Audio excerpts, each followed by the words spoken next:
And we are live, ladies and gentlemen, with the one and only, the 1080 double backflip, Brian Fox. Hi. What's up? How's it going? Oh, he says, "What's up?" and freezes instantly.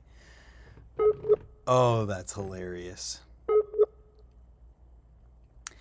While we wait,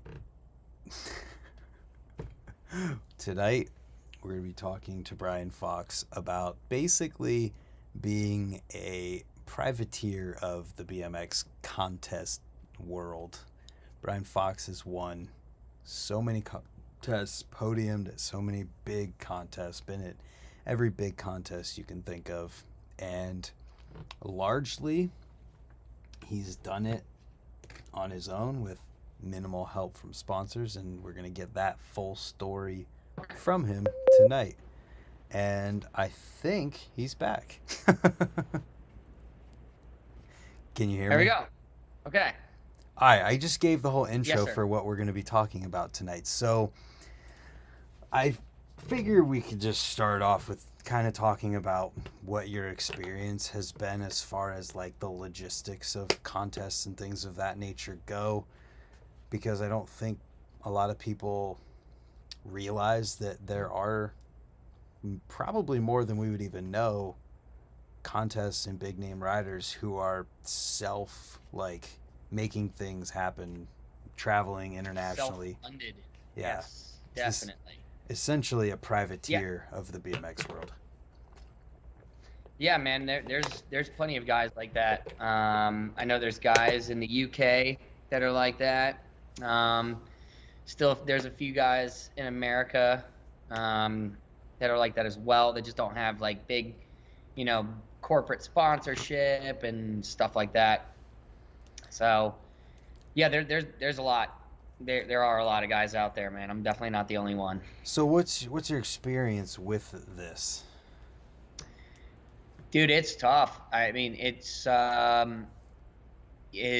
always like weighing out your options and figuring out what's, I feel like I'm constantly asking myself I'm well, not asking myself, but kind of reminding myself of what my end goal is. And my personal end goal is to make it to the Olympics.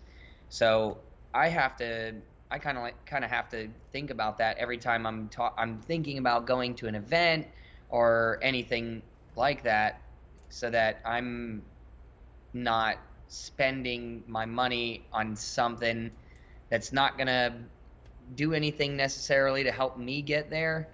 Because otherwise it's just gonna, I mean, that's just gonna drain you. Plane tickets are insane flying overseas, whether it's to Europe, whether it's to Australia, anywhere like that. It's super expensive. I actually had to make a choice just this year. I got invited to the Nitro World Games, which I've done well there in the past, and I was looking at the plane tickets, and they were really, really expensive. And you also have to pay to get a visa to go over there, and that also takes time. Um, so I kind of decided that it probably wasn't in my best interest to go, because it's, like I said, the money part, and also if it doesn't have anything to do with anything Olympic at all. And I mean, you can make money there, but it's risk, constant risk. Going any event, anytime you get on your bike, it's a risk. But I just wasn't willing to take the risk and go out there. And the prize money is pretty solid. It's pretty good. It's I think like first place is like $12,000, and then it goes down from there, I think, or maybe it's a little bit more. I could be wrong, but it's pretty decent. So I mean, the best I would have done is probably broke even, Mm-hmm. maybe, Yeah. and you have to pay for hotels. It just wasn't worth it for me. So it kind of sucks. You wish you could.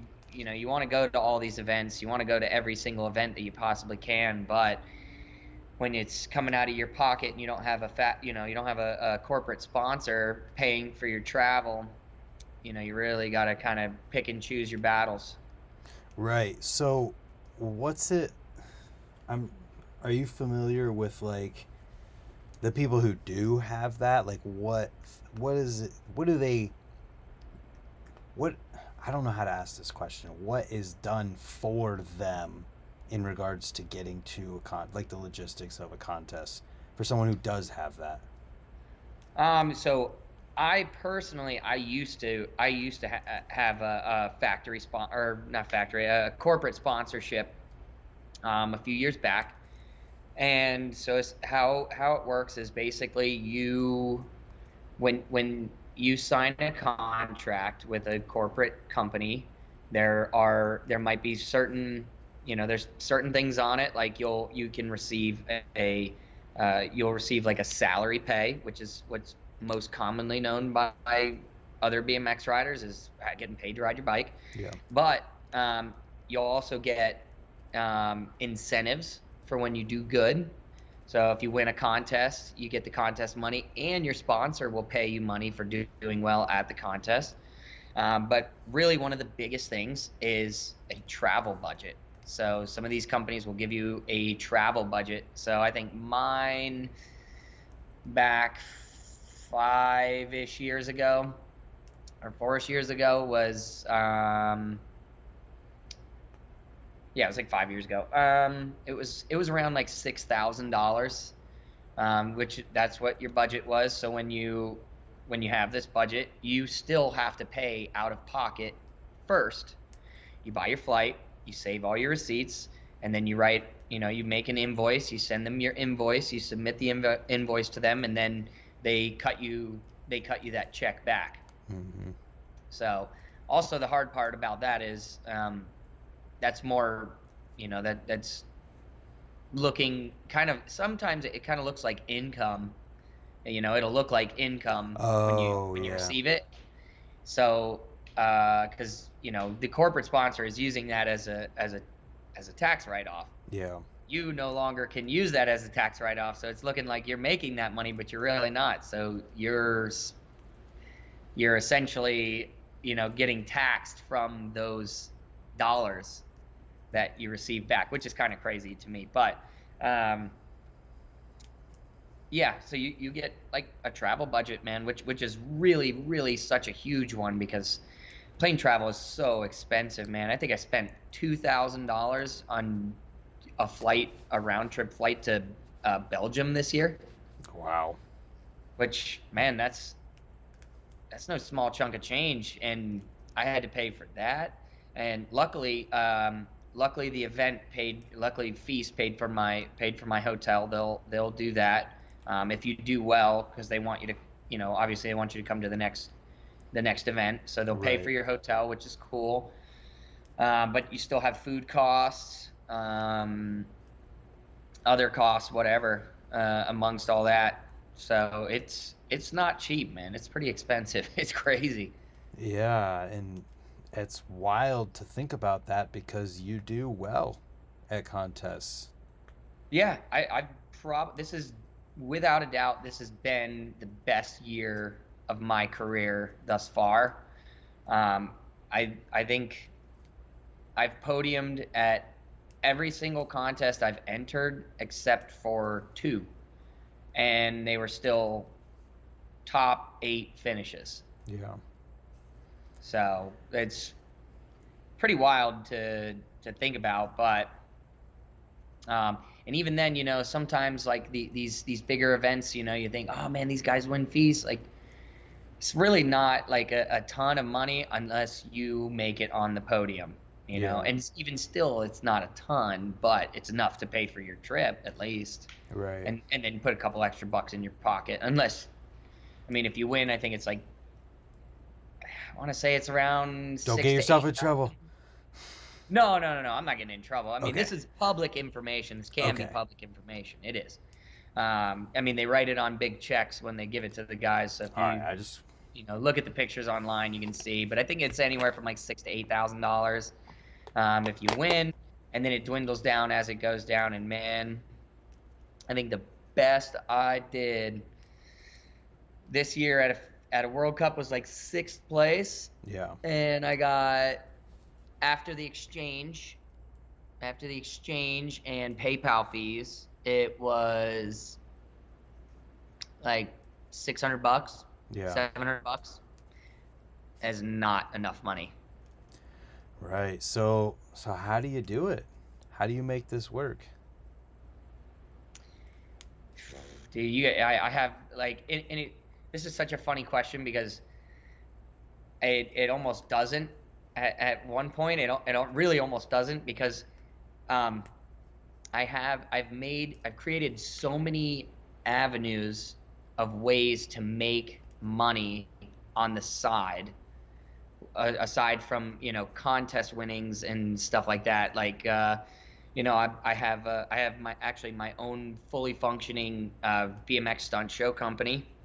So I have like an airbag ramp, kicker, a generator, a full PA system, um, and I tow all that around in my Dodge ProMaster van. Um, so that's one of the businesses that I have. And then I do have one sponsor that does help me financially, and that's Pure Kana. It's a CBD company, Hmm. so they are a massive help. Um, it's obviously it's not it's not even like a livable, like a full livable salary for the average American. In fact, I think I fall under poverty guidelines, which is pretty insane to say, Yeah. especially online, but it's true. And now I've started a YouTube channel, which has kind of expanded my audience a little bit. Kind of creating a pretty cool story on my channel with chasing after this, Olympic dream. Taking everyone on my travels to these contests, kind of a BTS behind, at the contests. Just kind of showing how I'm doing at the contest, training, stuff like that. And then also I started, I started doing merch, which my merch is really funny. It's called Low Income Division, as you've seen. Yeah. Yeah, but for the folks that don't know out there, I make merch. It's called Low Income Division. And it's essentially, I was like, to be honest, I actually saw a sticker on the side of a semi truck on the highway, and that said low income division. And my friends and I laughed and laughed and laughed about it because we related to it so much. And we Yeah. thought it was so funny. And then I got to thinking about it. I was like, man, we're probably not, we're not the only ones that probably relate to that.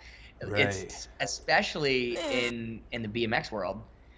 And so it kind of got me thinking. I was like, maybe I should make some shirts. So I did what any low income division human would do. I borrowed my friend's iPad and I drew the logo. I saved it, and then I did my first run of t-shirts. I did 25 shirts, Yeah. and I sold them all. It was really cool. And that kind of waited a while, and then I was like, you know what, man, I really need to do that again. So then I did it again, and I brought the shirts to Texas for one of the USA BMX freestyle contests at Dodson Action Sports Complex. It's like that park that Morgan Wade rides, the one Yep. he built. And I brought a bunch of shirts out there, and I sold every single one. Wow. And I was like, whoa, holy crap, maybe I can actually do something with this. So, and it really, dude, it like seriously helped pay for the trip out there. Right. And I was like, holy crap, all right, man, maybe this is something good. Maybe this is something I can work off of. And so I printed a bunch more. I made a website, for merch and everything, which it's doing pretty decent. It's not doing as well as I'd like it to, but it's so new and so fresh, and my YouTube following is, not very big. I think it's 1,600 subscribers, but it's doing pretty good for that. For that, it's doing pretty good, and literally every dime that we make my wife and I that we make from that, man, it goes back into helping me travel or getting something to help me train or something, something along those lines. Is going completely back into Brian Fox BMX, the business. Yeah. You gotta get that website into your YouTube descriptions if you haven't, because I was trying to find it and I couldn't find it to pull it up right now. You know what? That's so funny that you just said that, because I can't believe I never thought about that. I have it in my like Instagram bio, all that stuff. I must have just been No like I said, worries. I have so many like, and then I go out and do BMX shows. Like, dude, I have so many different avenues and ways to make money that I can't sit down and focus on one to actually Right. get it to thrive. And then amongst doing all those things and trying to make money to travel, I also have to make sure that I'm prioritizing myself and my riding and everything that goes along with that. So it's just like, man, it's so difficult. But when I go to these events and I have a good result, I just I think it makes me feel really good to know that, man, I work really, really hard for it. And when you get a good result, it's like, that's what I need. I need to know, like, I'm not doing this for nothing. Yeah. And that's like the biggest thing that keeps me going, really. Because if I had a shit year, I'd have been done a long time ago. Yeah, absolutely. I mean, if you have a goal to make it to the Olympics, Yeah. it's hard. You gotta get those little victories to keep you going. At least to make you feel good, to like not totally kill you mentally. Right. So it's tough, but there's plenty of ways to make money or um to fund whatever it is that you want to do. And right now my next goal, other than the Olympic thing, well, it coincides with, but is to get on the U.S. National team. Because on the U.S. national team, they'll actually, they'll help riders with funding, Mm-hmm. with travel and stuff like that. So I don't really have to worry too much about, trying to contact sponsors and, trying to sell myself and why I'm going to make their company money. Because that's like the hardest thing, man, is like trying to convince a brand to, pay you, give you, $25,000 a year, Yeah. uh, and along with like a travel budget um, and other things. And $25,000 a year, man, comparatively to the early 2000s, is literally pennies. Right. Man, like Mira and you know Nyquist and all those guys, man, back in the day, they were making sick money. They had six-figure contracts. I've heard stories of Mira making, uh, you know, well over, seven figures a year. Yeah, we can only hope that the Olympics and that kind of stuff can help with that. And another aspect we haven't even touched on at all yet is the health insurance and medical costs of things. Like whenever you're funding yourself and you don't have health insurance, that's a whole nother avenue of things that you have to pay for. Yeah, You don't have to I go into I just knocked details. on wood there, but yeah, I don't even have health insurance. Yeah. Um, I can't. I can't even afford to do it. And pretty soon I'll be putting out some big information on my YouTube on an injury that I'm healing up from now. Hmm. That was pretty substantial. Um, Luckily, it happened while I was overseas, and so I was able to kind of get checked out over there because healthcare is free overseas, in and all places overseas pretty much. So I got to have free X-rays and scans and all that stuff, and that was like, oh man, that really helped actually. That I if there was ever a good time to get hurt, that was probably probably the best time to get hurt. Yeah, man, and So, it's a huge part of this conversation for anyone who's in your situation, because BMX is inherently dangerous, and competing, you're taking a risk there, and like, so that is another giant thing that people would have to consider in this. You're funding everything yourself that way. dude, yeah, it's yeah, it's pretty serious. It probably, dude, it probably. I mean, really, it's made me more cautious for sure. Like I don't. There's a few tricks that I'm learning right now, Mm-hmm. but man, I'm just really not even trying to learn new tricks. I stick to what I know. I stick to what I know works, and that's what I do, man. Like right now, it's really this year, aside from a couple falls, man. Like for the most part, I keep it rubber side down. And for a BMX rider, it's pretty crazy how much I don't fall. Yeah. But the times I do fall are always like really bad. So, Yeah. so I get pretty lucky in that aspect. But it's tough, man. And that's the hardest part is like for kids, like it's so tough. They have to, at some point if they want to become pro, their parents they're gonna stop funding this thing once they see how much it costs to do this stuff. It's tough. So I think that's one of my biggest worries for kids is coming up is that when they get there they go, dang man, it's not exactly what I thought it was gonna be. Yeah. Yeah.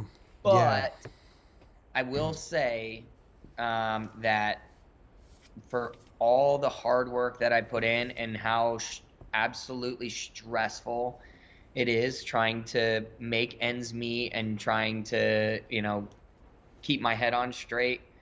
It's, um, I don't regret doing any of this. I don't regret going through the struggle. I don't regret any of it, not even the slightest bit, because if I wasn't doing this, there's no way I would have ever been able to do what I've done in this lifetime.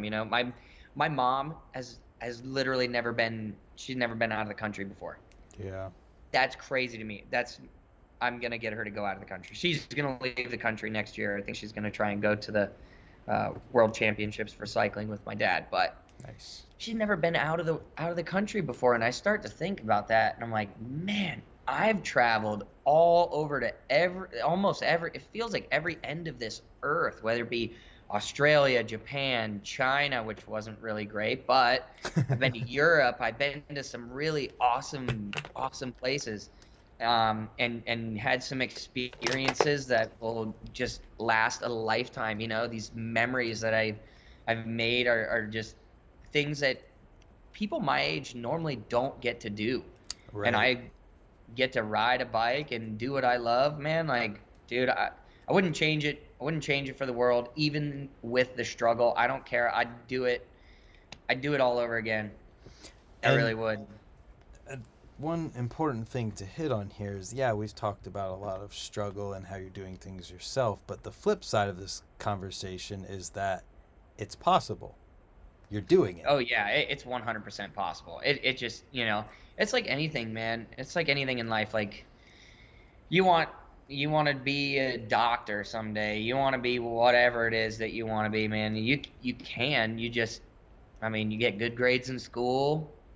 You focus. You do what you're supposed to do. Don't go out partying and being an idiot, or doing bad stuff.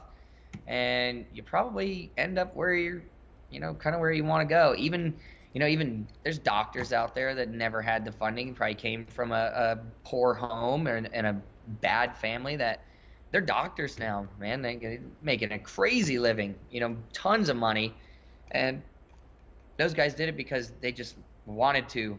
They wanted it as bad as they wanted oxygen, and that's how I kind of feel, man. Like I feel like if I don't do this, I'm gonna get older and I'm gonna hate myself and regret it that I had this skill and just didn't use it to its fullest potential.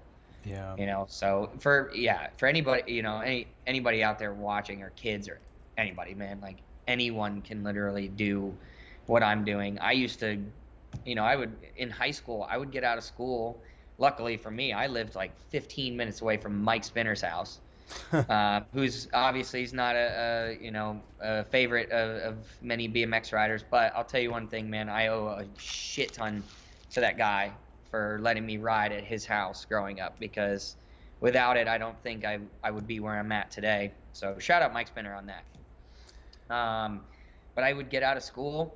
I'd have my bike, my pads, everything loaded up. I'd be there by 3:30, padded up, riding, and I'd ride till 7, Yeah. 7:30 every single day. I was telling parents and kids this weekend. I was telling them the same spiel. It's like, if you want to do this, you can. You definitely can. It's just, you just have to be dedicated to it. You have to want to do it, not feel like you have to do it. You Right. know? Yeah, this is a pretty appropriate time to talk about this, just because we were literally just out there, and the USA like championship finals went down this past weekend, where there's a whole bunch of kids, like there's some kids that were at that event that are they're gonna do good, and they're gonna get sent all over the world on someone else's dime. But there's some other kids there that are gonna do it themselves. And I think it's cool that you were there and you could talk to the parents. And as I think it's something that without that USA BMX contest would be a mystery to people more Yeah, so, I agree. and also way less accessible. Right, right. I think, just kind of on that topic, man, we're pretty lucky right now, that there is a contest series that is countrywide, that has age groups starting at like Eight and under under. 8 and under. Are you kidding me? 8 and under, 9 and 10. I mean, all the way up to the masters class. Yep. Like, dude, where are you gonna find, where you're not? I mean, that's the only series out. I mean, I think it's the first ever series that has, classes that start that young and then go to that old, that high in age, and then also we'll have a pro event, or an expert Mm-hmm. event or whatever. Um, so I think it's pretty wicked. We're pretty dang lucky to have that. And I know that there's a side of BMX where BMX riders don't really care about that stuff, and that's totally cool, man. And I love that about BMX. I love that there's so many different avenues of BMX where people can choose to kind of go down. But as far as having a series like this, man, you might get more eyes on it. Maybe one kid out in the middle of nowhere, his parent, dude, there's one kid that went to every single stop this year. This kid AK, he went to every single stop this year. And Wow. he is from Yukon, Canada, I believe. Way out in the middle of nowhere. Yeah. And this kid loves to ride BMX. There are no events in Canada. So this kid gets to come down. His parents are amazing. Actually, I had like a really long conversation with him the other night. But dude, his parents are amazing. They drive him around everywhere. They want to give him the world, and they live in an RV. That's what Wow. they do. They travel around in an RV so he can ride. It's pretty wicked, and that's getting kids from everywhere to get on a BMX bike and ride, because without younger kids or new people getting into our sport, we won't have bike brands. Right. Like the bike brands, they're in it to make money. They got to put food on their plate. They have families, Mm-hmm. everything like that. They need to make money. And if there's not new kids getting on bikes, then what are we doing here? Yeah. Like, what are we doing here? To me personally, It's by any means possible. I don't care if it's a street jam. I don't care if you're just some kid riding a curb with a piece of plywood on it. Doesn't matter. It, all of it is awesome, and we need all of it. So this avenue, I personally think, is an awesome one, and the energy that everyone brings to these events is so positive. Like, there's no beef in there at these contests. Kids aren't beefing against each other. These dudes might have been battling it, all year long for the points and everything, but man, they're cheering for each other when they're up to ride. Like, they're cheering for their opponent. It's like, where do you get that in any sporting event? It's awesome. I can't say enough good things about the USA BMX Freestyle tour. I really can't. Yeah, it's been pretty awesome to watch it develop over the past couple years, and to go from Lot 8 in 2020, when they did the championship that was just a singular event for the year and literally had to have the doors open because of reasons. COVID protocols. Yeah. But they did that event, and just one example alone that I think shows everything is that Lily Voss was the only girl rider at that whole entire event. At this event this weekend, she had a class.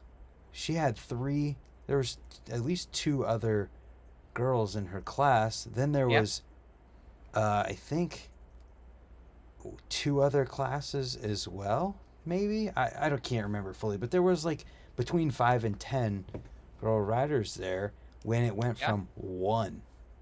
So that in itself, and seeing the Olympic progression and how that has pushed things, and then you take a look at the C1 event that was a part of this, and you see that how many people were there internationally, that like without the Olympics, I don't think half of those people would have even been there, because why would they show up to a contest at Lot 8 like in another country at Woodward? Like, so I think that it's like a whole nother avenue for people to have a purpose, and I think that's pretty awesome, because the street aspect of BMX and the just riding skate parks or whatever else there might be, like, that's always gonna exist anywhere you go.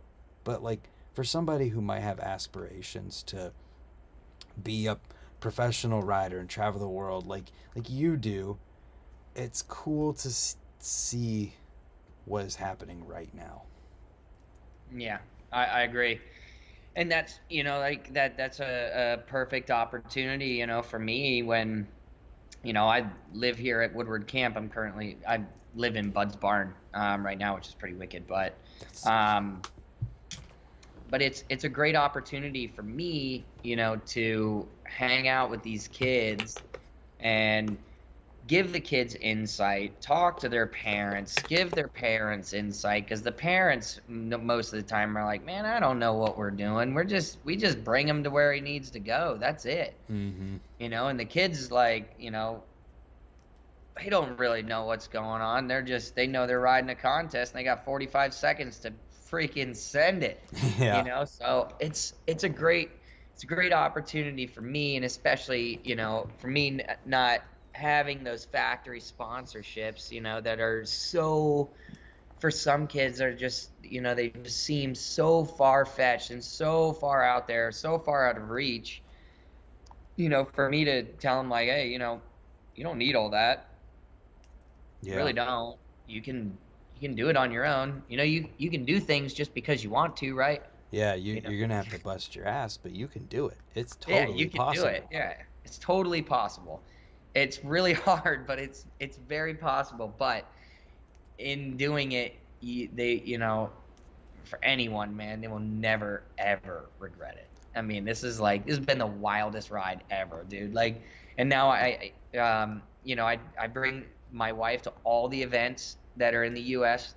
I bring her to like all of those, and man, it's so nice being able to travel with her and have my best friend there to help me. She's there with water. She's there to help bring me help calm me down, or Mm-hmm. help me kind of see things for what they are.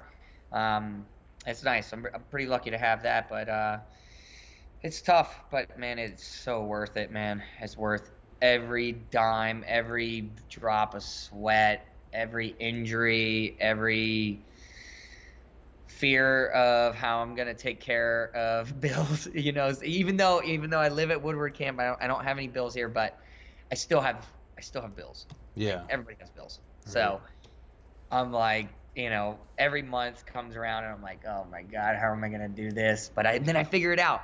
For some reason, like something works out and I figure it out. And then the next month comes around and I'm sweating it again. I'm like, oh my God, how am I gonna do it? And then I figure it out again. And I'm like, dude, I don't know what's happening. I'm just gonna keep doing it and hoping that I'm just gonna figure it out. Yeah. And it seems to work. I just, something will come my way where it'll be like, oh hey man, I got a couple BMX shows, which kind of is a good thing. Going out and doing some BMX shows, entertaining some kids. It's a good thing. You make some money, but also it's keeping me away from training on my bike. So that's kind of the tough part, man. If and that's the only downside. I'd say that's probably the only downside of not having, a corporate sponsorship or a sponsorship that can really, really help you and bring you, like a travel budget, stuff like that. Is that it's just it's tough doing it all on your own. You got to make sacrifices when you gotta, take time away from riding your bike. And if I had all that, I'd be able to only focus on riding my bike, man. I don't know how far I'd be right now. Even just working this hard and how far I've gotten. If I had that, I'd get even further. But I don't really try. I try not to think about that too much, you know. But I mean, I'm doing sick right now. I'm sitting fourth overall in the World Cup points. Dang. Overall, that Wow. in its own is absolutely insane. And there are two Americans in there. I want to shout out number one, Marcus Christopher, Wow. because that dude is sick. Yeah. Good dude off the bike, great dude on the bike, just overall killer human. Even though he's completely polar opposite, to me. He's got corporate sponsorships and stuff, but I love that kid. He's awesome, you know. Yeah, well, I mean, and on the another note on the corporate sponsor thing, and in relating that to the USA BMX thing, is that contests like that and corporate sponsorships can help lead to corporate sponsorships. Is what I'm saying, because like Right. like if so what's if you don't have something that you're going to or doing to get this corporate sponsors like logo out there or get their name out there, because like there's no way they're going to measure what you're doing for them. So like as far as like sales numbers go, they there's no way to find that out. So No, there really isn't. No. what they're going to measure it on is by how much you're doing. And if you're on the radar for somebody like that Caden Stone kid who won the C1, he rides for Hot Wheels. Hot Wheels is Yeah. a huge corporate company. Like if he wasn't going to C1s and those didn't exist and there was an avenue for the Olympics for Hot Wheels to potentially be like, I don't know how much logos you can show at the Olympics, but like just through the association of someone like him, if he went to the Olympics, Hot Wheels is getting a lot of good recognition and positive light by seeing their logo with someone like him. So like if there's no C1, there's no USA BMX freestyle contest, it's less of an avenue for things like that to happen. Right. Yeah, definitely, and yeah, that's it's crazy, man. It's such a tough thing. And there are guys, man, that are at the top. Like one beautiful example, man, is Anthony John, Yeah. French guy, absolute destroyer on the bike. He's sitting I think he's sitting first overall, or either first or second overall in the World Cup points. Um, no energy drink sponsor, no big corporate sponsors or anything. His main sponsor is France. Really, is Wow. their the French Cycling Federation. That is his sponsor. So it's pretty crazy. So even if you get to those events, it's still not guaranteed that you are going to get a corporate sponsor.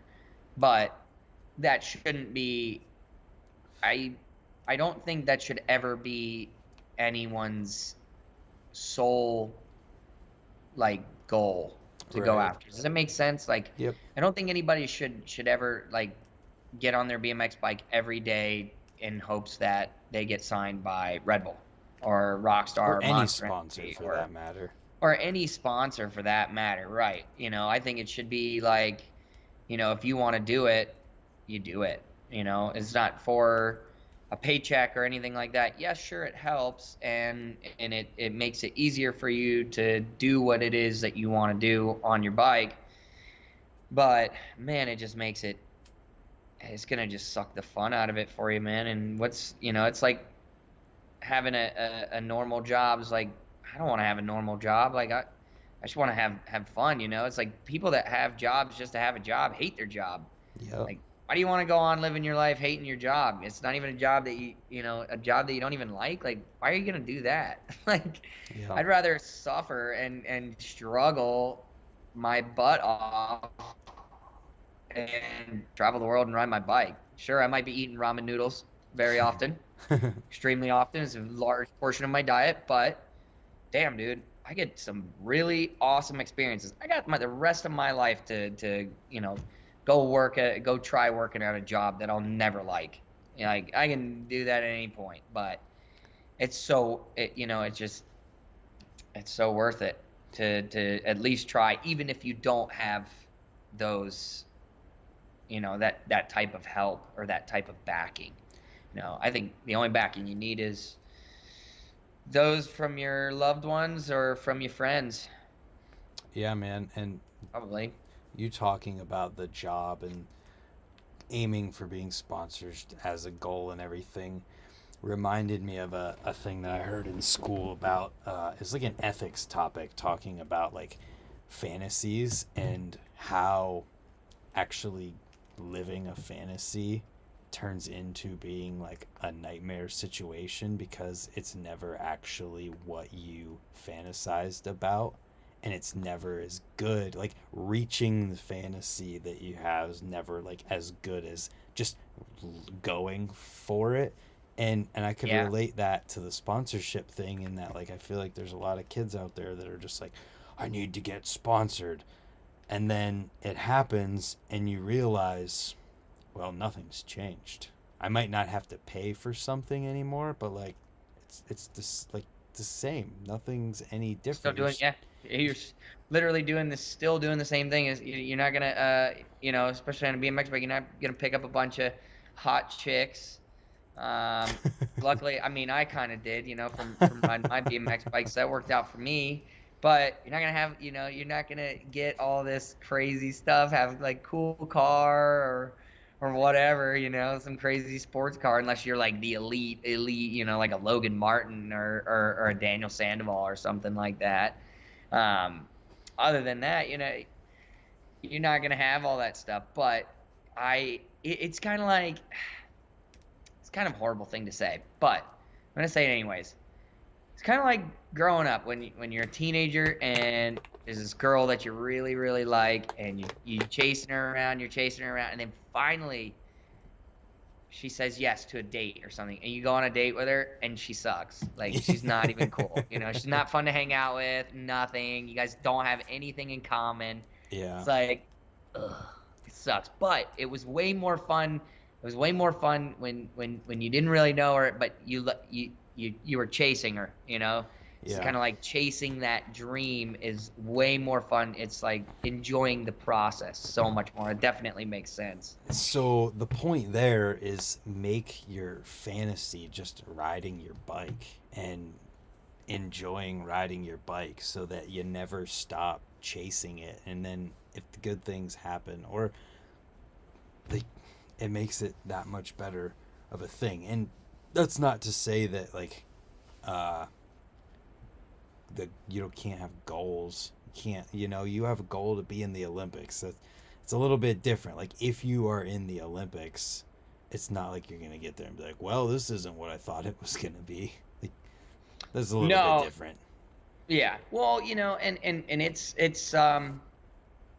still very very well could be, but I think really, you know, I think the biggest thing with the Olympics still is, you know, if I were to get there, I think I would just be happy because I did it.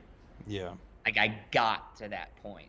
Anything past that is kind of like out of my hands. It's, I can only do what I can do. But just to get there is like a dream come true. And then, you know what? If I don't, okay, I tried. Mm-hmm. And I had a kick-ass time trying. I got to travel all over. I got to push myself to the absolute limit, as far as I can possibly go. And if I couldn't make it, well, then oh well. So I did some really cool stuff on a bike and had a good time doing it. Like that doesn't sound so bad to me. I don't think I'm, and I don't think I'm even like afraid of that. That failure of not getting there, even though I'm putting myself through, these hard times with, the financial stuff and, feeling like I'm dragging my wife along with me. She does not like the cold, man. And we live in central Pennsylvania. Our neighbors are Amish people. We're not making friends with the Amish people. There's a few guys here at camp, and that's about it. And I had to drag her all the way up here, and she's sticking it out. And I'm like, man, poor her, but also she's along for this because she wants me to do it too. She wants me to give it everything I got, and she likes being here for it, and she loves BMX too. She rode BMX before we even met. So she's just getting a different view of BMX now, now that we're together. So it's pretty awesome. But man, it's so worth it. I really wouldn't change anything. God, you did to be chowing down on some free fudge rounds, dude. You know what? The contest this weekend was so awesome because there were so many parents here. We got fed. They fed us, and I think they did it on purpose because they know that I'm broke. They fed us, and they left some stuff behind. Ryan Nyquist left behind a frozen pizza. Granted, he couldn't bring it home because it would have melted, but he left it for me, and I greatly appreciated it. And you know what? It's awesome, man. I don't care. This is good stuff right here. You know it is. You know it is, Brant. I'm not gonna lie. All right, I'm gonna say something that I wasn't gonna say on the internet. Do you remember how Adam LZ had a thing with Jif peanut butter? Oh yeah. How kids would bring it to skate parks and have him sign it. I kind of hope that would happen with Fudge Rounds after this weekend. Oh, really? All right. Any of you kids watching this, buy these right here. Little Debbie Fudge Rounds. And next time you see Brant, you give him some Fudge Rounds and have him sign the box. Oh, my God. Perfect. Wicked. This is about your struggle, not mine. You know what, man? Making it fun for everybody here, man. That's all I'm trying to do. I'm just having a good time while I'm suffering. That's all. Just having a good time Well, I'm not gonna call it suffering. It's not suffering, but making a good time out of a not the best situation. Yeah, well, I'm suffering watching you eat that thing right Oh, you now. know it's good too. uh, so where are you at as far as, so you're fourth in the points for World Cup? Is that out of like everyone in the world? Out of everyone that rides the World Cup, yes. So World Cups are um, those feast events or FIs. You know, everybody in America calls it FIs, but it's pronounced feast. Yeah. No, they're feast events. So this year there will be three. Okay. So we've done France, Montpellier, France, Brussels, Belgium, and the final one is going to be in December in Brisbane, Australia. Um, so I'm sitting in fourth overall on the tour with one stop to go. So it could change big time, man. I could get knocked Yeah. back, but as long as I stay consistent, which I'm not going to be trying any tricks that I don't normally do, Right. then it should work out the way I want it to. So Right. yeah, Yeah, I'm trying to find that. I don't know how to find the rankings, but it's pretty crazy, man. Like um, I think when you get to to a certain point riding these big contests, like for me at least, I can't speak on anyone else's behalf, but mm-hmm. when I go to ride, dude, I literally have like my warm up, everything, every single trick that I do the same exact tricks every single day that I go to ride Yeah. in the same exact order every single day. Interesting. And I ride, well, when I'm going to train, I guess. I Yeah. guess when I'm going to train. If I'm gonna, sometimes I'll go cruise around in like Lot 8, or if it's nice out, I'll cruise like outside in one of the outdoor parks or something. But normally, I'm in Cloud 9. I'm doing the same tricks every single day. And the even more crazy is that I don't even get tired of it. I can do it every single day, and just I do it every single day, and That's I good. just don't get tired of doing the same tricks. And there's really not that many. There's um my the big tricks I work on are like I do flare bar spins, flare downside tail whips, 540 flares, 720s on the spine, 720 bar spin on the spine, backflip tail whip on the spine, and then I'll do 720 bar over the resi box, 1080 over the resi box, double backflip over the resi box, and then I'll end it with like a 1080 on the resi spine. Jeez. And that's what I work on. That's And crazy. some days I'll go in there and I'll sometimes have these sessions, and they'll kind of be like workouts too, Mm-hmm. where I have to do 10 of each trick. And if I fall before I get to number 10, I have to start back over from 0. Oh my goodness, that's a recipe for consistency if I've ever heard one. And I'll go in there and I'll just do it like that. And I don't even get tired of it. I remember one time, this was only like a couple months ago, but I had one of those sessions and I did like 18 flare no-handers My God. without getting to do any tricks in between. Like I cannot move on. I have to do it. It's like a discipline thing for me. Like it's crazy, but I just don't even get tired of it. And I'm sure there's gonna be some core BMX dude on here that is watching this that goes like, man, wow, you are so lame. And I'm just gonna go, brother, I don't even care, because I like it, and just as much as I like this Fudge Round. I mean, that's how I am when I ride. I'm trying the same trick for 2 hours till I land it, and then I move on. Yeah, Uh, yeah.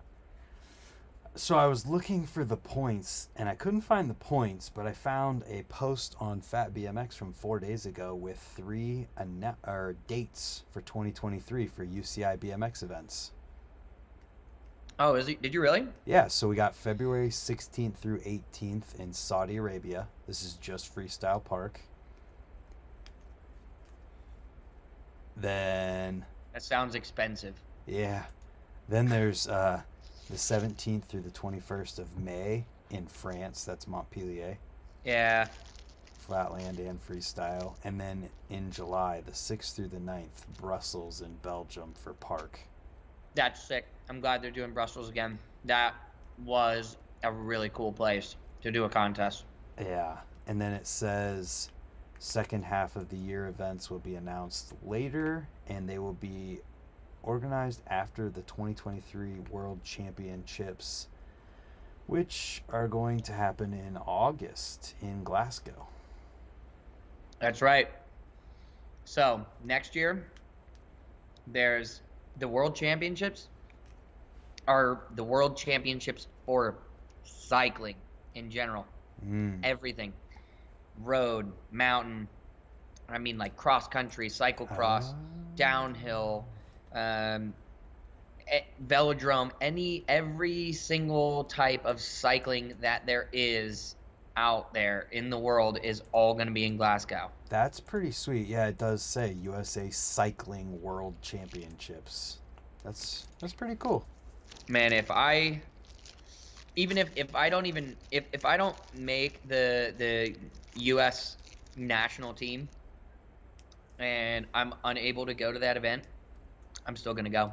Yeah. Just watch. Yeah, my dad, And film it. even my dad said it because my dad's like a big cycling fanatic. My dad owns a bike store, and he's worked or owned a bike store since he was 10 years old, and he's 52, going on 53.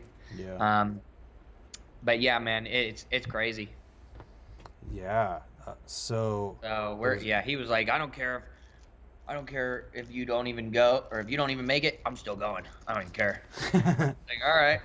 It's so never happened to have all those events all in the same place. It's never happened before. right. Yeah, that's pretty cool to see.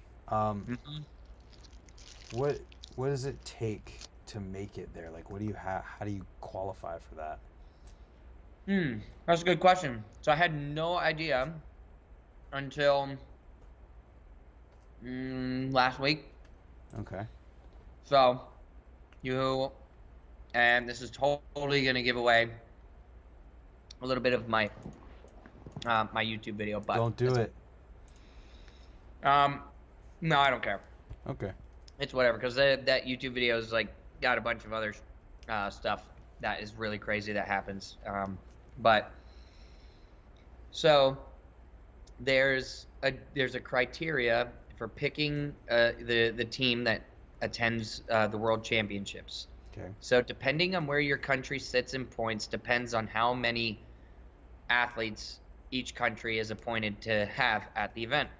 Okay. So for example, I don't think US is number 1, but it is still outside of those rankings. We are number 1, but legitimately in the that was just a joke. But in the World Cup rankings, US is like number 2, and then I think Australia is number 1 right now. Okay. So Australia will have 6 riders. The US will have 6 riders, and then depending on where your country ends up is how many, like I said, how many riders you get. So our country gets 6, and for our country, at least, how they pick their team is there are automatic. There's an automatic selection, and an automatic selection are those riders that are picked or that are selected automatically are they're either A, on the U.S. national team already, and they are legitimately on the team, like a salary, whatever, and or they have to be you have to be in the top 5 for the points overall on the in the World Cup for this year. So I was automatically selected Sick. to be on the team, which is sweet. Now, this doesn't mean that I'm going to get any sort of financial help from our cycling federation other than my flights and like my flight and accommodations in Abu Dhabi, which is where the World Championships are happening next month. So they will take care. They've paid for my flights already. They'll take care of hotel room, and I think they take care of like food and everything. I think so. I was pretty pumped on that. I was like, well, because if it was up to me, I don't think I would have made it, because my wife wouldn't be eating for a little while, and she doesn't have enough weight on her body to do that. So, yeah, man, I was pretty pumped to hear about that. So that's the first, that's the first criteria, and then the other one is that they'll pick you. So for this year, there's really in the U.S. Out of all the guys that have gone to World Cups, there's only been 7 U.S. riders to attend the World Cup events this year, and those 7 are Nick Bruce, Daniel Sandoval, Justin Dowell, Jacob Thiem, Bryce Tryon, and myself. Marcus Christopher. And Marcus Christopher, sorry. That's the one I was forgetting. Sorry, Marcus. But you can get a they'll basically so for this year, Nick won't be attending the World Championships this year. I don't know why, but Nick won't be attending. So there was only 6 guys anyways. So everybody got to go. Right. So this is kind of crazy. This is what is happening? It's in November. It's in 2 or 3 weeks now. That's the 2022 World Championships? Yes. Yep, okay. This is 2022 World Championships. Is happening in Abu Dhabi. Okay. And then what I was talking about is 23, which is happening in August rather than August November. Next year. Yep. Gotcha. Yep. Well, that's really cool. Yeah. I don't know if I'll be able to go to the next one yet, but I wanted to try and get there. Yeah, and do you know at what point the Olympic stuff ends up more set in stone? Because it's 2024 that it's happening, right? Yeah, so there's only one more year before the Olympics year. I have no idea, man, to be honest with you. It seems like they change criteria, they change rules, they change everything like a girl changes clothes. So it's always, to me, seemed like it's pretty, but then again, it's pretty new, so it feels like it's unorganized, but it's so new, it hasn't been very long that they've done. Yeah, I mean, the Olympics have only happened once, right? And this has only been going on for about. When did they start talking about it? They started talking about it in 2017 or something. Yeah. So it's been what, 5 years, almost 6 years. That's it. That's all the time that they've had. So I don't think it has legitimate structure yet, because they haven't had enough time. Maybe, I don't know. I think 5-6 years is quite a long time if you ask me, but I'm not the one that's making the decisions. So yeah, what it seems like is that it's UCI points and UCI events that you get points, and whoever has the most points from those events in the country ends up going. Yes, and that is the way that is how they do it now. But I have been hearing, you hear it from other athletes too, other competitors, fellow competitors of mine that, talk about, oh, well, they're only taking points from this point on, or they're only taking, they're making the selections at this event by the standings at this event or something like that. And it's like, it just doesn't, it's just not clear, Mm-hmm. and part of that I think is, you know, we're just kind of just waiting to hear what the U.S. Federation has to say. And granted, I'm not on the U.S. team, so they don't really like share much information with me, Right. which kind of sucks. But maybe that'll change. Hopefully soon. So hopefully I'll get to kind of hear more and be a little bit more in the loop and more in the know, so that I know what to expect and know I need to work towards. Because if they were taking, if they were making their picks off of one event, I wouldn't go to another event. Right. I wouldn't go to another contest. That's it. I'd stay here and I'd train my butt off 365 days a year until that event happens, and then do it. Right. Right. Well, I hope that changes for you too, because being on the U.S. team would also mean that you'd be less reliant on low income division shirt sales to get to a contest. Yeah, low income division shirt sales, Fox BMX stunt shows,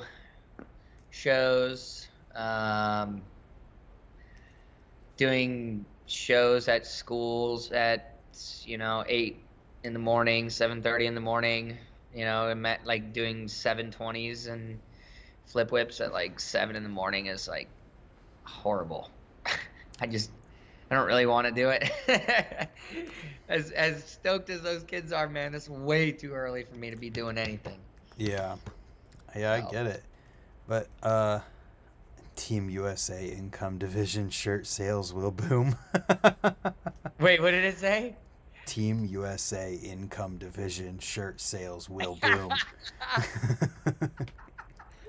said that? That's genius. I love that. Jason Taylor from Canada, I believe. Jason Taylor, dude. If I make it on the U.S. team, I will make a Team USA Income Division T-shirt. Mark my words. I swear I'll do it. As long as you're allowed, you'll do it. I'll do something to make it. I don't know. Maybe I'll That's spell funny. team wrong or something like that. TEEM. Yeah, it's pretty Oh, good. that's so funny. Wow, that's awesome. So you Yeah. can see live YouTube comments. What's that? So you can see live YouTube comments and everything. Oh yeah, there's a chat going on. Oh man, bummer. I wish I was a part of that. Oh, shoot. Well, we can Well, scroll back. I'm just on Skype. I bet if I was on my phone, it'd probably be a lot better. But That's okay. anyway. I feel like we were having a pretty focused conversation, so I wasn't pulling too much from the chat there. Oh, where'd he go? Anyway, I'll buy one of those shirts. That's funny. He's back. Okay. Okay, there we go. Anyway, Yeah, it was my yeah, my phone died. Hey, Sabrina, can you throw me down my charger? the beauty of living in Or Bud's a Barn. charger? Yeah, Bud's Barn, man. It's wide open in here. Huh? Yeah, I need my phone charger. Yeah, see, here's the legendary basketball hoop here. Legendary. Yeah, the legendary fire pole is back here. Yep. Yeah, we had it was funny at the contest. This weekend there was people that were renting rooms here in Bud's Barn, Mm-hmm. and man, there was so many kids in here flying down that fire pole. I was like, oh my god, someone's gonna get hurt. Yeah, it's I think terrifying. Huck Karinsky came back after practice on Thursday and ate 2 donuts, and I thought his head was gonna spin an entire 360. And yes, Dad, please drop it. Thank you.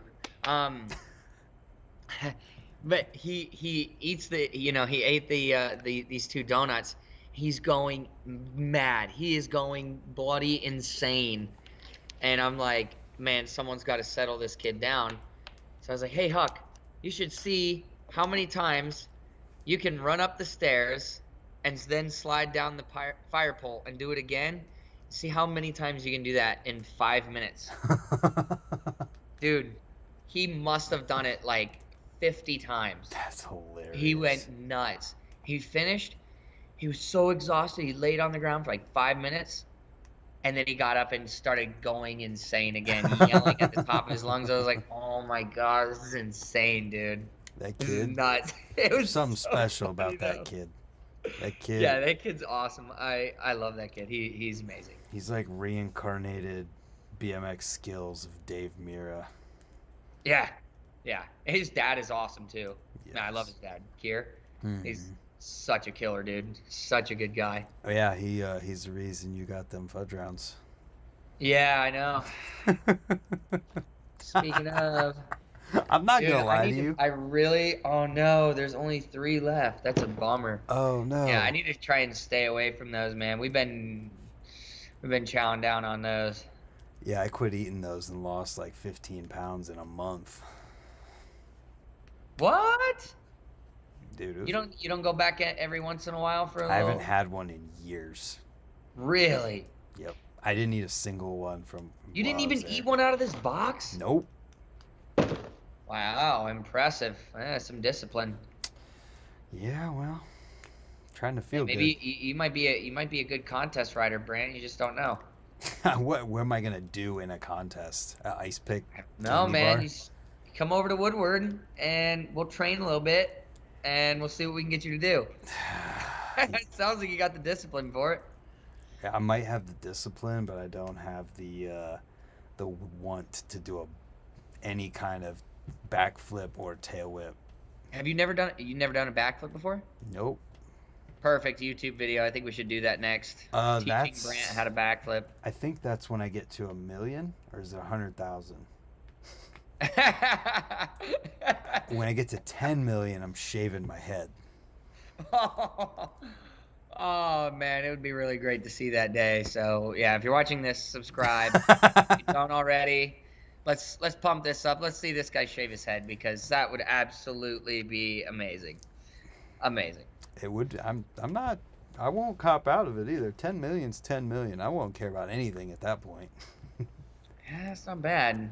Man, what is Mr. Beast at? He's at like what? He's at like 100 million or something like that? Something ridiculous. Yeah, something ridiculous like that. It's insane. Yeah, so let's talk about YouTube for a minute.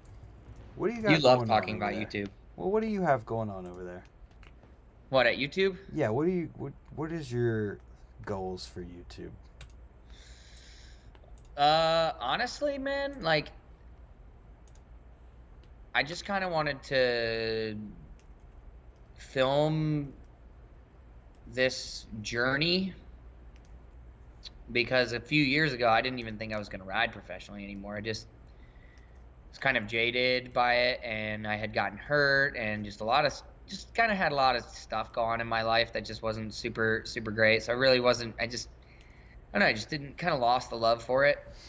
Yeah. But then I found the love again, and I was like, I had always had people that were like, man, you should make a YouTube channel. You should start a YouTube channel. And then finally I had this one buddy that was like, dude, let's just make you a YouTube video. I have cameras. I'll edit it for you and everything. Because I had every excuse in the book, you know. I don't have a camera. I don't know how to edit. Yeah. Blah, blah, blah. Which are still some of my excuses because all my videos are filmed on my phone and I edit everything on my phone. Not an excuse. I know you film on your phone too, and the phones are really nice. They really are. And that was the one that I was kind of like, okay, then maybe I can do this. But really, I wanted to film my journey. Yeah. Of this venture, this idea, this dream, and yeah, I just didn't, because I felt like before when I was traveling a bunch, before I tore my ACL, that's kind of what started the bad luck for me for like a couple years. I was just kind of like, man, this sucks. So when I blew my knee out, I just didn't really want to ride anymore. And then when I got back, I was like, man, I never used to document anything from Yeah. these trips. Like I'd barely take photos. Um, there was like once or twice I brought like a one of those cheap disposable cameras with me Yeah. overseas. I think I brought one to Japan. I took some cool pictures with that, so I still have those photos around somewhere. Um, but I just never really documented anything, and I didn't really have anything to remember those trips or anything. And so I was like, it probably would be a good idea to have a YouTube channel, and that way I could kind of relive it all, when I get older. And I thought, there's probably going to be a lot of, there's probably a lot of people that are out, or there's some people out there that are wondering, man, what is it like to be at one of these events? Like, what is it like to ride one of these events? What is it like, how do you, overcome the fear? How do you do it all? Right. you know People want to know that stuff. And so I was like, well, man, maybe I'll just film and see what happens. And then I started, and really started to enjoy it so much. And man, I was just filming so much, and every trip. And my wife Sabrina, she was doing such a killer job filming everything for me. And I don't know. I was just having a really good time, and I was getting a lot of really positive feedback from people that were really liking, the content that I was putting out. So I was like, man, I'll just kind of keep on going. That's pretty sweet. Like I'm just enjoying it. And then, I just went 2 months without an upload, and soon people will know why, and it's a very good reason on why. It's not because I didn't want to, it's because I couldn't Right. for certain reasons. But that'll all be released in that video when it comes out next week, probably. Um, but yeah, man, I missed it. And I filmed a video last week, just a little session in Lot 8. And, I got some good feedback. People had missed watching my videos. And I was like, man, that's so cool. Like, that's so rad. I can't believe people want to tune in and see what the heck I'm doing. Like, I can't even believe people even give a shit who I am or care about what I'm doing. Yeah. For me, if someone cares, like, man, that's rad. You know. So Yeah, yeah, I just enjoy it. it's a cool concept to want to document things so that you can see them when you're older and relive those moments. That's why filming began for me and why I do what I do. So I can totally relate to you there. And I think it will be really awesome to follow the journey of these contests and continue with that, especially as you hone in on the types of things that you're able to give insight on and show people that just no one would ever have any idea of. Like Scotty, he used to do that with his channel when he was riding X Games or whatever the contest might be. Yeah. And it was really cool because he would literally take you along with his like thought process, and he'd be like talking about the course and his runs and all of the different aspects of the actual event that made it feel like you were going along for the ride. And with him not really being able to do that anymore, and the contest landscape like radically changing even since then, I think it'll be Yeah. really cool. Yeah. Definitely, man. I think that's definitely something that I try and cover when I'm doing, when I'm filming, is kind of filming, showing the course, kind of talking about the run without giving the run away. Because then if you give the run away, people are gonna be like, all right, whatever, and maybe they won't want to watch the next video. But I talk about what it means to plan a run. And then, I film normally I'll like film all my qualifying runs. I talk about how I'm feeling during my qualifying runs, stuff like that. And then it's always really cool if like I finish well or something, because the reaction that I'm like, when I'm filming, when I find out, like those are true, like that's like a true reaction, you know. That's Mm-hmm. like immediately firsthand. It's not, you know, something that you read over Instagram, you know. It's those are words people just type. Right. This is, you know, this is actually how I'm feeling, you know. And Yeah. I think that's, I personally think that's rad, and that's why, you know, and that's kind of why I do it, because I want to be able to look back on those times and be like, man, that shit was awesome. Like like the first contest, the very first contest I rode this year, I won, Yeah. and it was it was it was the triple challenge, Mm-hmm. and it was, yeah, right after that yeah, right after that we did a live together, Yep. and man, that was like so rad. And like I'll watch that video from time to time and be like, damn, that was such a cool experience, you know? Like I just I don't know, it just kind of reminds me of that feeling of, you know, them calling my name for first place, or, you know, waiting all the way until the end, they call third place and you're like, oh, they call fourth place and you're like, ooh, I made the podium, and then they call third place, you're like, no way, first or second, and then they call second place and you're just like, dude, no way, I can't believe I just won, like this is insane. Yeah. So I'll watch those videos sometimes it'll give me a little bit of motivation, which is nice too. Yeah. But yeah, man, it's sweet. I do really like it. I do really enjoy doing YouTube. I think I do need to get better at editing, and I think I need to get an actual computer and actually get some editing software so my videos don't suck. Because I get a lot of complaints about the sound on my videos, Mm. because I'm not good at figuring out. I think I'm starting to figure out how to control all the sound and everything on them, but I'm not I'm not really tech savvy. I'm more of I just ride bikes. That's it. Well, I what are just you ride editing bikes. in on your phone? Huh? What do you edit with on your phone? I use it's called CapCut. Okay. I've heard of that So before. it's like, dude, in my opinion, it's dummy proof.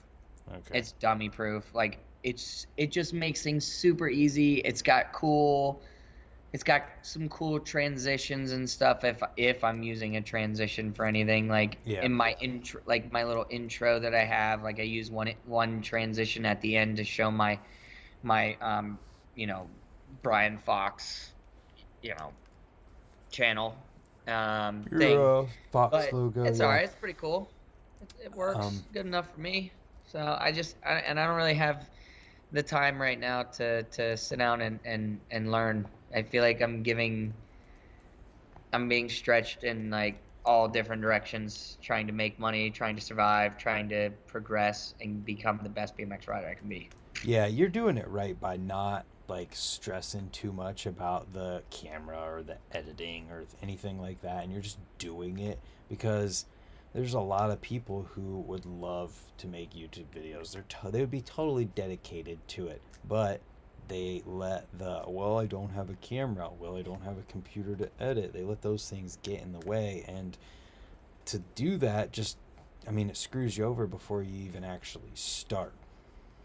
And you're not doing that, so it's great. And there's one thing I wanted to point out that all I could think about when you're saying that is I feel like dummy proof means something different in 2022 when people say like that's dummy sick to whenever they're talking about how Oh cool it yeah. is. Oh Dummy yeah. Okay. proof It means just something totally different these days.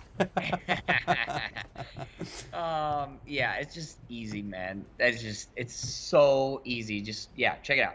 Anybody that wants to try it out, just film a video, you know? Like when I filmed my first YouTube video, I was like, okay, we'll try it out. But if I feel like I look stupid and I don't like it, then we're not gonna post it up.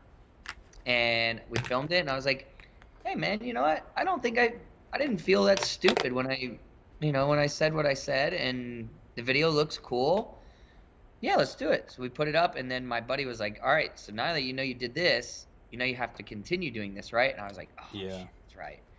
So then I just kept doing it, and I literally went out and bought I bought a phone just for filming. Yeah. So I have two phones, which is kind of crazy, but it was I mean, it was like killing my normal phone, like literally killing it. Yeah. Filming and keeping all those clips, and too much storage, not enough space.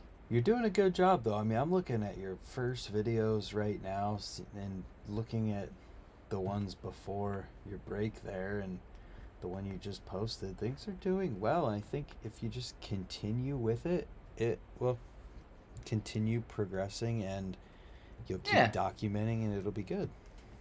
Yeah, I definitely think so. And I mean, as long as like I don't care if there's 2,000 or 200,000 people watching my videos. I guess if I don't know, people keep liking it, then I'll keep putting them out. But regardless, I'll put them out anyway for me, so I can look back on them later, because I know that later on in life I'm gonna be very happy that I did it. You're absolutely right. And then the other aspect to this, and to bring it full circle with the conversation, is that as things grow, naturally, once you reach that partner threshold, you'll be able to start making money from ads on your videos.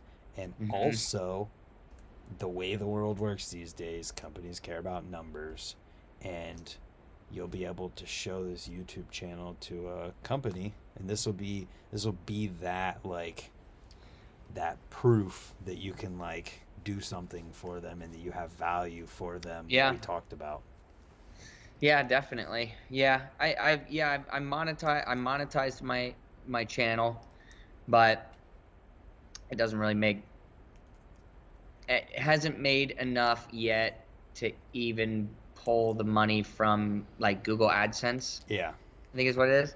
Yep. So I haven't looked at it in a while either. Anyways, I'm not super worried about it right now, but if later on down the road, if things start, picking up, I think then I'll be a little bit more pumped on the monetizing thing. But I think YouTube for me, there's like the biggest thing is merch, and that's where low income division comes in, and that stuff, dude. Really, like selling those shirts, like, man, it does more than I thought that it would.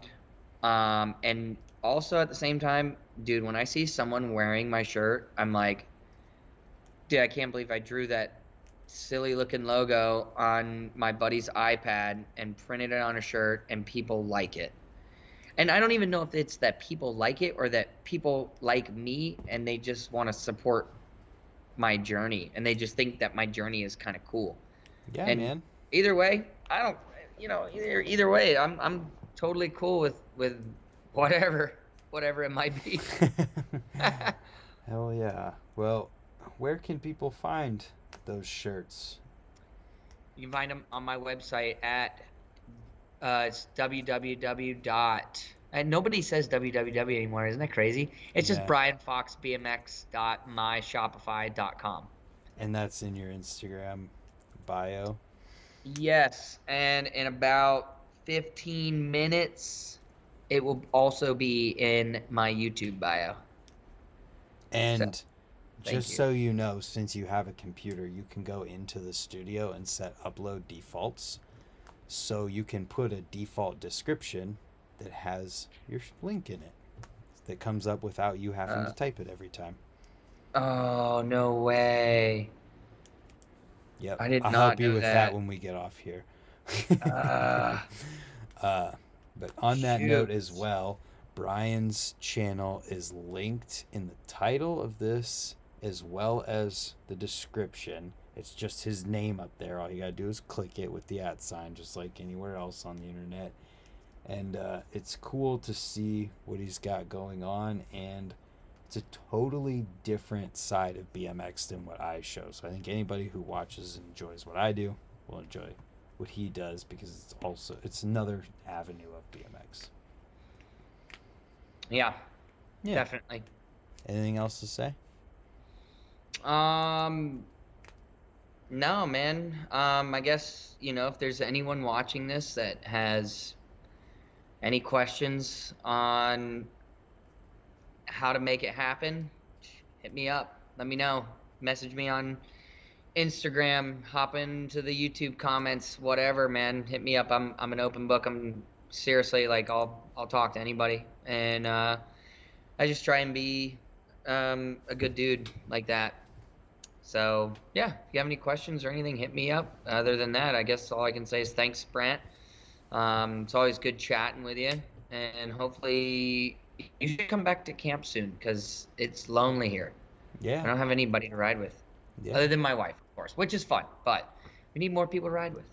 Yeah. Well, I could probably come out there at some point. So, All right. on that note, put Brian Fox in your top 8 on MySpace, and we'll see you tomorrow for another video.